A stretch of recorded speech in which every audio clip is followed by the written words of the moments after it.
माता नमस्ते जी। मैं राहुल आर्य अपने YouTube चैनल वैदिक धर्म पर आपका बहुत बहुत स्वागत करता हूँ।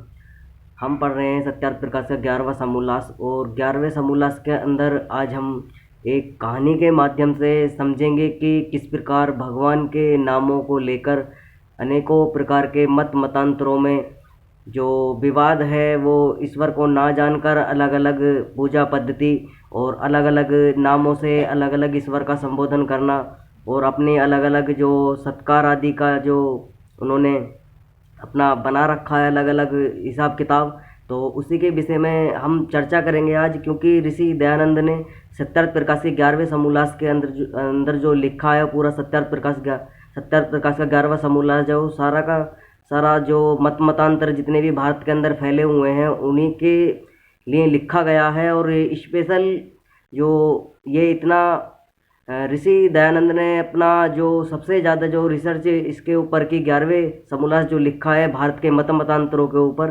क्योंकि भारत के अंदर जितने भी मत मतांतर फैले हुए हैं और सभी ने अपने अपने मूर्खता और अज्ञानतावश जो अलग अलग जो संप्रदाय बना लिए हैं, और उनमें भी भगवान के नाम का जो अनर्थ उन्होंने किया है, जो अर्थ को जो वास्तविक अर्थ ईश्वर का है उसको ना समझकर लोगों को मूर्खता आदि के कारण जो उन्होंने अपने प्रपंच या ब्रह्मजाल में फंसा लिया है।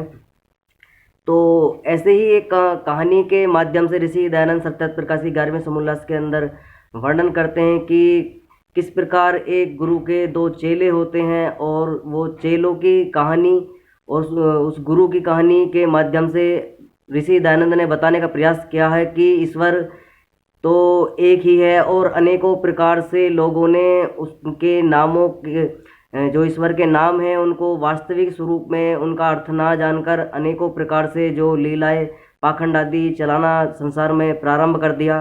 तो ऐसे ही बताते हैं महर्षि दयानंद सरस्वती इसमें 11वें समोल्लास के अंदर, तो हम विस्तार से चर्चा करेंगे। दरअसल में जो संसार के अंदर झगड़ा है वो सारा का सारा ईश्वर को जो ईश्वर है उसी के ऊपर है। क्योंकि सभी लोग अपने अपने तरीके से अपना अपना ईश्वर सबने अलग अलग नामों से घोषित कर लिया है। और तो लोगों ने किसी ने जो है संप्रदायों में मतों में कोई किसी ने वैष्णव मत के द्वारा जो है विष्णु को मानना प्रारंभ कर दिया, किसी ने शैव मत के द्वारा शिव को मानना प्रारंभ कर दिया, किसी ने भगवती आदि के जो शाक्त आदि उन्होंने भगवती के नाम से ईश्वर को मानना प्रारंभ कर दिया। तो इसी प्रकार अनेकों प्रकार के जो मत मतांतर फैले हुए हैं। कोई ईसा मसीह को मानता है, कोई मोहम्मद को मानता है, कोई यहूदी मानते हैं कोई किसी को, और कोई जैन आदि, कोई बौद्ध आदि, सब अपने अपने तरीके से सब ने ईश्वर को अलग अलग मनुष्यों ने बांट लिया है। और सब एक दूसरे की बुराई निंदा आदि करते हैं। सबका भगवान, सब अपने अपने भगवान को इस प्रकार सबसे अलग बताते हैं। सब अपने अपने भगवान की जो है प्रशंसा करते हैं कि मेरा भगवान अच्छा है, तेरा भगवान गलत है, और तेरे भगवान में ये कमी है, तुझ में ये कमी है। इस प्रकार की जो भावना ईश्वर को लेकर के लोगों में अंधविश्वास और अज्ञानता के कारण ये सारी देखने को मिलती है। क्योंकि सबसे ज़्यादा जो बखेड़ा संसार के अंदर फैला हुआ है अनेकों प्रकार का, वो ईश्वर के कारण ही है। लोगों ने ईश्वर को समझा नहीं, ईश्वर के स्वरूप को जो है देखा नहीं, ईश्वर को महसूस नहीं किया। लोग जो है गुरुडम्ब के कारण अलग अलग जो पाखंड गुरु चेलों के द्वारा चलाए गए हैं उनके द्वारा अलग अलग संप्रदायों में मनुष्यों को बांट लिया गया है। और सब कोई जो है मुस्लिम बनाने की कोशिश करता है, कोई यहूदी बनाता है, कोई जैन बना रहा है, कोई बौद्ध बना रहा है, कोई जो है किसी मत में ले जा रहा है, कोई किसी मत में ले जा रहा है। तो सब मनुष्यों को इस कदर अपने अपने मतों में खींचने का प्रयास कर रहे हैं। कोई शिव के नाम पर, कोई विष्णु के नाम पर, कोई पार्वती के नाम पर, कोई वाम मार्गी, कोई शैव मार्गी, इसी प्रकार अनेकों प्रकार के जो मत मतांतर पनपे हुए हैं भारत के अंदर। तो ऋषि दयानंद एक कहानी के माध्यम से यही बताने का प्रयास कर रहे हैं कि किस प्रकार एक गुरु के दो चेले होते हैं, और जिस गुरु के चेले होते हैं और उन चेलों में जो आपस में जो गुरु तो एक ही है लेकिन चेले जो हैं इस कदर गुरु के सेवा करने की जो भावना है उसको अलग अलग प्रकार से विभाजित कर लेते हैं। और दोनों गुरु की सेवा करने के लिए एक एक पग यानी पैर का जो चयन कर लेते हैं, और दोनों चेले गुरु का एक एक पैर की जो है वो सेवा करते हैं। तो इसी प्रकार जो है गुरु का जो एक चेला होता है वो बाएं पैर की सेवा कर रहा होता है और दूसरा चेला दाएं पैर की। तो एक दिन जो चेला होता है वो बाएं पैर की सेवा कर रहा होता है और दायां जो पैर है वो दूसरा जो चेला है वो किसी कारणवश वहाँ नहीं रहता, कहीं चला जाता है किसी कार्य से। तो गुरुजी की जब वो जो चेला था दूसरा वो सेवा कर रहा था बाएं पैर की, तो गुरुजी ने एक दिन करवट ले ली सेवा कर, जब सेवा सत्कार वो कर रहा था चेला, तो वो दूसरा जो पैर था जो वो खाली था, जिसकी सेवा दूसरा चेला नहीं कर रहा था, तो वो बाएं पैर के ऊपर गुरुजी ने अपना रख दिया। तो चेले को, तो निरामूर्ख चेले थे और इस प्रकार के दोनों में द्वेष आदि रहता था चेलों में, तो आपस में बनती नहीं थी। तो दोनों ने अपने अपने अलग अलग, दोनों ने चेलों ने गुरु जी से कहकर अपने अपने एक एक पग का चयन कर लिया। तो जब गुरु जी करवट ले लेते हैं, दायां पैर बायां पैर पर रख देते हैं, तो जो चेला होता है उसको गुस्सा आ जाता है कि मैं तो इस पैर की सेवा कर रहा था, ये दूसरा पैर उस चेले का कैसे आ गया इस पर। तो वो क्रोधित होकर जो है उस जो पैर होता है दायां पैर दूसरे चेले का जो सेवा करने के लिए जिसने चयन किया था उसमें दंड आदि बजा देता है और गुरु चीख पुकार करता है। तो पैर पग वगैरह सूज जाता है गुरु जी का। और जब दूसरा चेला आता है तो इस प्रकार उसे पीटता पाटता देखता है, तो वो भी डंडा ठाकर दूसरे पैर को में पीटने लगता है। तो गुरु जी चिल्लाते हैं बचाओ बचाओ, कोई बचाओ मुझे, तो ये मुझे मार डालेंगे ये इस प्रकार। तो लोगों का हुज्जुम इकट्ठा हो जाता है गुरु जी की आवाज़ सुनकर। तो व्यक्ति, कोई सज्जन व्यक्ति जो समझदार व्यक्ति होता है, उन दोनों मूर्ख चेलों को समझाता है और दोनों के दोनों एक दूसरे को मारने के लिए तत्पर खड़े हो जाते हैं चेले, और गुरु जी के पैरों को मार पीट कर इधर उधर से सुझा देते हैं। और चेलों को जब वो समझाने के प्रयास करता है आदमी, तो उन दोनों को समझाता है कि देखो भाई, यह जो तुम गुरु जी के साथ में व्यवहार कर रहे हो, यह दोनों जो पैर तुम आपस में, जो तुम्हारी रंजिश है, आपस का जो वैर विरोध तुम्हारे अंदर पनपा हुआ है, तुम अपना वैर विरोध के कारण तुम दूसरे व्यक्ति का हानि पहुंचा रहे हो। और किस प्रकार तुमने अपने द्वेष के कारण गुरुजी के पैरों को तुमने जो है चोटिल कर दिया है, उनको सुझा दिया है मार पिटाई करके, इस प्रकार की तुमने जो उनके शरीर को नुकसान पहुंचाया है।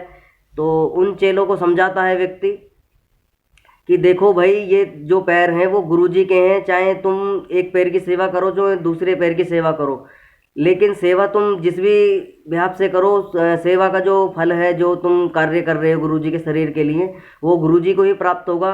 लेकिन जैसे तुमने अत्याचार भी कर रहे हो, दोनों के दोनों बजाने लग रहे हो गुरुजी के पैरों पर, तो इसी प्रकार दुख भी गुरुजी का ही होगा। तो वो समझाता है व्यक्ति उन्हें। तो इसी प्रकार की कहानी से ऋषि दयानंद समझाते हैं कि लोगों ने जो वो ईश्वर है वो एक ही है। लोगों ने अनेकों प्रकार से ईश्वर को, जो अनेकों असंख्य नामों जो ईश्वर के हैं, गुणक्रम स्वभाव के आधार पर ईश्वर के असंख्य नाम हैं।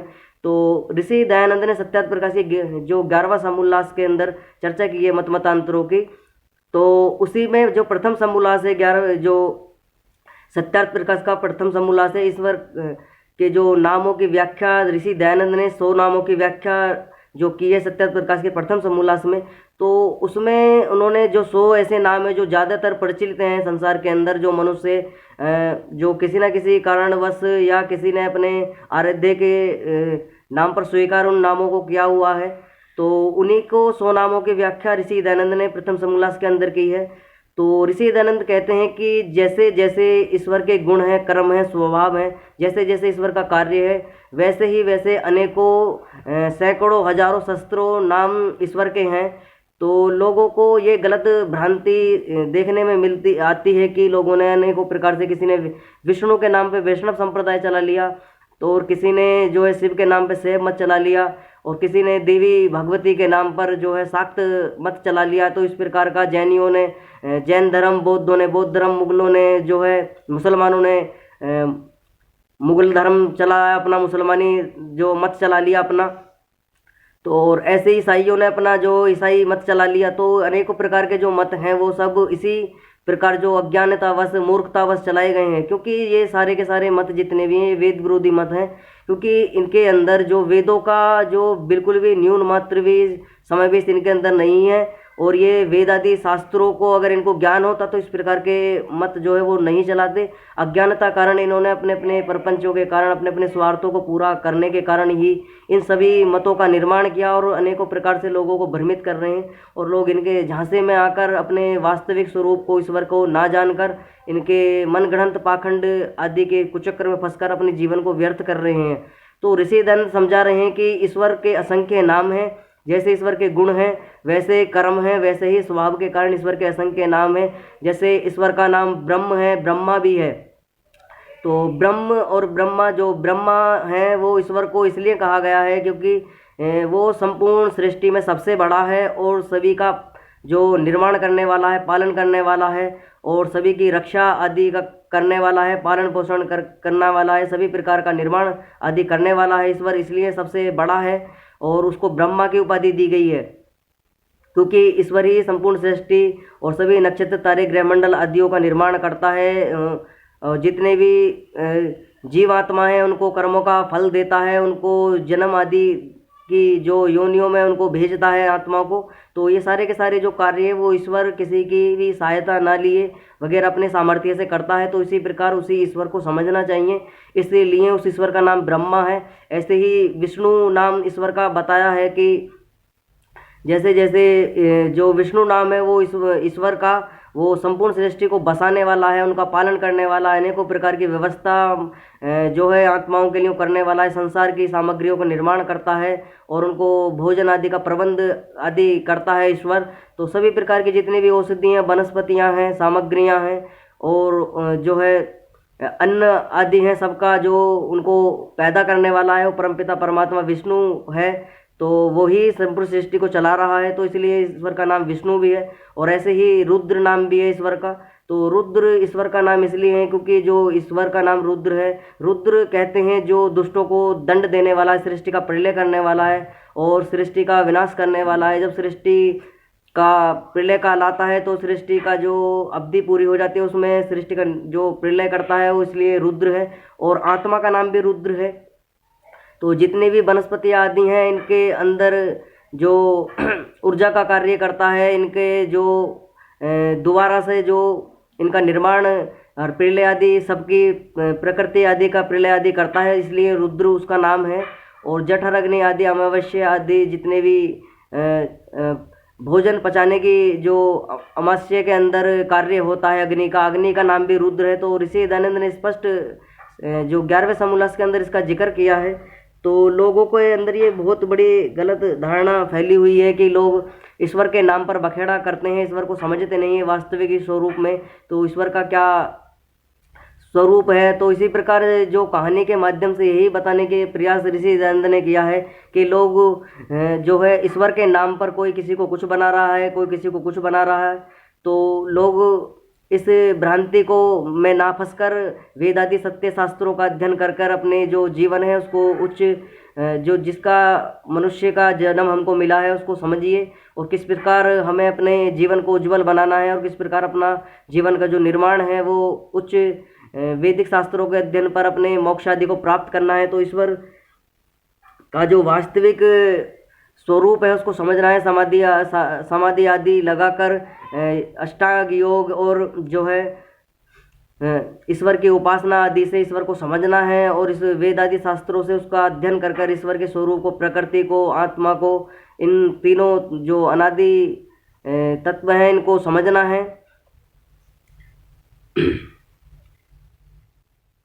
तो हमें समझना चाहिए कि ईश्वर कि अनेकों प्रकार से जो ये धारणा बनी हुई है समाज के अंदर, ज़्यादातर देखते हो कि समाज के अंदर देखने को आता है लोग अनेकों प्रकार से ईश्वर के नाम पर लड़ते हैं, झगड़ते हैं, एक दूसरे के खून के प्यासे हैं और सब अपने अपने आराध्यों को बड़ा घोषित करते हैं। कोई किसी को कुछ बताता है, कोई कुछ बताता है, लेकिन ये सभी के सभी अज्ञानतावश हैं। लेकिन ईश्वर का एक ही मत है, वो वैदिक मत है और ईश्वर कहता है कि मैं ही सबका पालन करता हूँ, मैं ही सबका निर्माण करने वाला हूँ, मैं ही सभी का जो है प्रलय करने वाला हूँ, मैं ही सभी मनुष्यों को बनाने वाला हूँ, सभी को जीवन देने वाला हूँ और सभी प्रकार से उनका पालन पोषण करने वाला हूँ। मैं ना हिंदू बनाता हूँ, ना मुसलमान बनाता हूँ, ना यहूदी बनाता हूँ, ना जैन, ना पारसी, ना किसी भी जितने भी मत पंथ संप्रदाय बने हुए हैं, मैं किसी को भी इन संप्रदायों में बांटकर जो है जन्म नहीं देता हूँ। मेरा जो जन्म देने का उद्देश्य है वो सिर्फ और सिर्फ मनुष्य का मैं जो योनि है उसमें जन्म देता हूँ। लेकिन लोग अपने अपने तरीके से सबको अपने अपने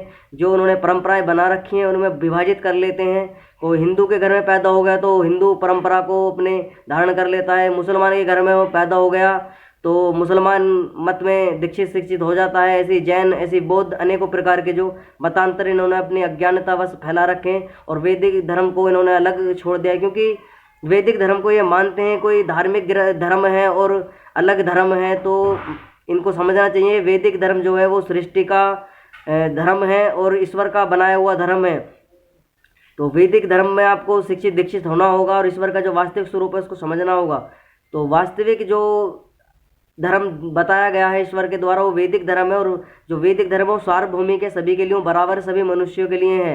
तो वैदिक धर्म में किसी के साथ में पक्षपात या किसी प्रकार की जो भावना द्वेष आदि का जो प्रकरण है वो किसी प्रकार का नहीं है।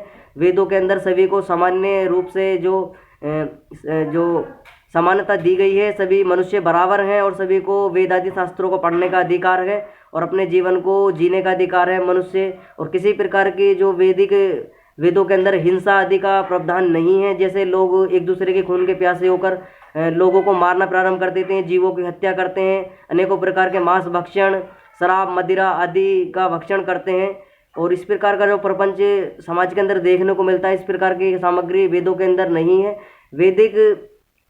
अगर आपको धर्म को समझना है तो आप वैदिक शास्त्रों को पढ़ना होगा, वैदिक सत्य शास्त्रों का अध्ययन करना होगा, तब जाकर आप धर्म को अच्छी प्रकार समझ सकते हो। ये जितने भी मुसलमान हो, यहूदी हो, जैन हो, बौद्ध हो, हिंदू हो, ये सब धर्म नहीं है, सब मत पंथ संप्रदाय और फिरका और मजहबवादी हैं। धर्म जो है वो धारण करने के लिए हो और धर्म वो है जो धारण किया जाए और जिससे आध्यात्मिक और भौतिक उन्नति हो, समाज की भी और अपनी भी और आत्मा की भी उन्नति हो, उसको धर्म कहा गया है वेदों के अंदर। तो ऐसे जो अपने निर्माण आदि के लिए जिसका धारण किया जाए, अपने उज्जवल भविष्य के लिए और अपने संसार आदि को सुखी करने के लिए, आत्मा की उन्नति के लिए जिसका धारण किया जाए और समाज के परोपकार आदि के लिए जिस सामग्री या जिस भी ज्ञान का अपने अंदर अध्ययन किया जाए, धारण किया जाए, उसको धर्म कहा गया है वेदों के अंदर। तो धर्म ये सब धर्म नहीं है, सब अधर्म ही है और अधर्म के कारण ही लोगों में एक दूसरे में असमंजस की जो स्थिति है वो बने हुए हैं लोग। तो वास्तविक धर्म को समझते नहीं है। लोगों ने भी अपने गुरु घंटालों ने लोगों ने भ्रमित करना प्रारंभ कर रखा है और लोग एक दूसरे चेले चपाटों, पीर मजारों, फकीरों और अनेकों प्रकार के जो स्थान है, तीर्थ स्थानों पर जाते हैं और अपना थोड़ी जो खुश मन बहलाने के लिए उधर उधर घूमते फिरते हैं। तो इस प्रकार की धार्मिक प्रवृत्ति जो बना रखी है लोगों ने वो गलत है। तो धर्म को समझना है तो सत्य शास्त्रों का, वेद आदि शास्त्रों का अध्ययन करना पड़ेगा, उन्हें समझना पड़ेगा। और ईश्वर के असंख्य नाम हैं और इस ईश्वर को समझने के लिए उनके नामों का जो यथापूर्वक सत्य स्वरूप है उनको समझना पड़ेगा। ईश्वर को जो है वेद आदि शास्त्रों के माध्यम से, उपनिषद, दर्शन आदि और जितने ब्राह्मण ग्रंथ हैं जो वेदों के भाष्य हैं उनको पढ़ना होगा, तब जाकर आप ईश्वर को ठीक प्रकार समझ सकते हैं। अगर आप मतांतरों के चक्कर में फंसे रहोगे, अपना तो जीवन व्यर्थ है ही। जिन्होंने भी मत पंथ संप्रदाय चला रखे हैं लेकिन वो लोगों का भी जीवन व्यर्थ कर रहे हैं। तो इस प्रकार अपने मत पंथ संप्रदायों में ना फंसकर वास्तविक ईश्वर के स्वरूप को समझिए और वास्तविक ईश्वर की उपासना कीजिए। ईश्वर सब जगह है, सर्वव्यापक, सर्वशक्तिमान, न्यायकारी, सर्वज्ञ, दयालु, अजन्मा, सर्वेश्वर, सर्वंतर्यामी, अजर, अमर, नित्य, पवित्र और सृष्टि करता है।